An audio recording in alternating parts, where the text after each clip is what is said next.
അതിരപ്പള്ളിയിൽ പിന്നെ ആനയുടെ അവരെ ശുശ്രൂഷിക്കാൻ കഴിയുമെന്നാണ് കരുതുന്നത്. വലിയ വലിയ വലിയ അവശ്യ നിലയിലായിരുന്നു.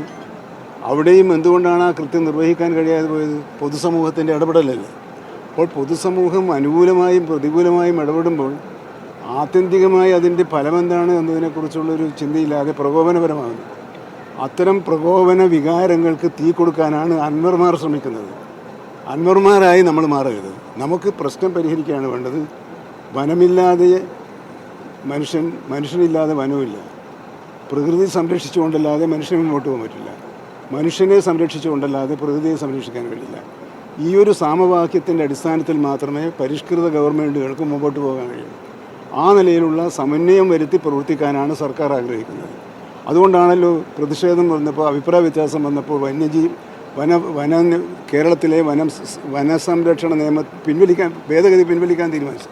അപ്പോൾ ജനങ്ങളോടൊപ്പം നിൽക്കാൻ ആഗ്രഹിക്കുന്ന ഒരു ഭരണകൂടവും ഒരു മുന്നണിയുമാണ് ഇടതുപക്ഷ ജനാധിപത്യ മുന്നണിയും LDF സർക്കാരും. അപ്പോൾ ജനങ്ങളുടെ ചേരിയിൽ നിന്നുകൊണ്ട്, കർഷകരുടെ ചേരിയിൽ നിന്നുകൊണ്ട് അവർക്ക് എന്നല്ല ഏത് നിയമവും ജനങ്ങൾക്ക് അഹിതകമാണ് എന്ന് തോന്നുന്ന ഒരു നിയമവും അടിച്ചേൽപ്പിക്കാനോ പാസ്സാക്കാനോ ഗവൺമെൻറ് ആഗ്രഹിക്കും. എന്നാൽ പ്രതിപക്ഷ നേതാവ് എന്താ പറഞ്ഞത്? ഞാൻ ചോദിച്ചു, ഈ നിയമത്തിന് ഒരു ഭേദഗതിയും ആവശ്യമില്ല എന്ന് നിങ്ങൾ വിശ്വസിക്കുന്നുണ്ടോ? 961 പാസ്സാക്കിയ കേരള വന നിയമത്തിൽ ഒരു മാറ്റവും ഈ കാലമത്രയായിട്ടും ഒരു പരിഷ്കരണവും ആവശ്യം വേണ്ടേ എന്ന് ചോദിച്ചപ്പോൾ ശശീന്ദ്രൻ ഈ നിയമം പാസ്സാക്കി അവസരം കിട്ടിയാൽ പാസ്സാക്കുമെന്ന ദുർവ്യാഖ്യാനം നടത്തി രക്ഷപ്പെടാൻ ശ്രമിക്കുന്ന പകരം ഞാൻ വിശ്വസിക്കുന്നത് 972 വന്യജീവി സംരക്ഷണ നിയമത്തിൽ കാതലായ മാറ്റങ്ങൾ വേണം. അത് നിയമസഭ ഐക്യകണ്ഠേന പാസ്സാക്കിയ ഒരു പ്രമേയമാണ്. ആ നിലപാടിൽ ഞാൻ ഉറച്ചു നിൽക്കുന്നു.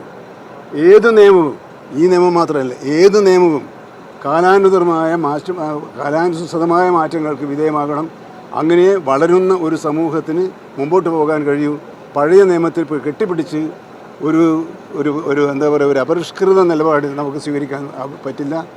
ആധുനികതയുമായി ബന്ധപ്പെടുന്ന ജനങ്ങൾ നേരിടുന്ന വെല്ലുവിളികൾ അതാത് സമയത്ത് പരിഹരിക്കാൻ ആവശ്യമായ ഭേദഗതികൾ വരുത്തിക്കൊണ്ടുള്ള നിയമനിർമ്മാണമാണ് ആവശ്യം.